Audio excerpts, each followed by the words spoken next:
most important key to revival is humility, because what happens is we think we're doing something. Right. See, last Sunday it was been the same thing. Y'all thought y'all did something when y'all came up in here. And the glory fell because I'm a carrier of the glory. Look at me. Look at what I did. The devil is a liar. You didn't do nothing. It was God in you. Yes, Lord. Yes. Oh, yes. But because of his understanding and recognition of that, Jesus could do exactly what he did. And you see the contrast, and I close. You see the contrast in Peter.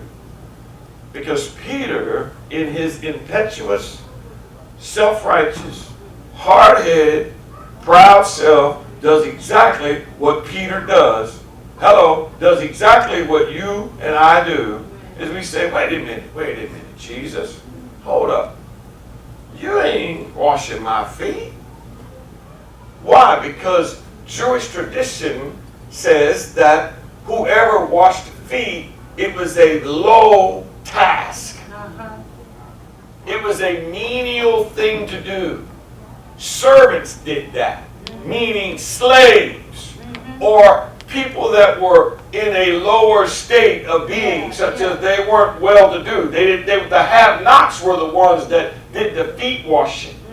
So when you went to someone's house, there was a servant or a slave that would come and wash the dust off your feet. So Peter is saying, wait a minute, you are the Lord. You are Jesus. You are not going to wash my feet. And I love what Jesus says to him. He says, Peter, if I don't wash your feet, you have no destiny. Come on with me now. Peter, if I don't wash your feet, you have no future. Peter, if I don't wash your feet, you have no purpose. Peter, if I don't wash your feet, you will not see what I have in store for you. Come on, somebody. The point is that Peter had to allow himself to become vulnerable before God.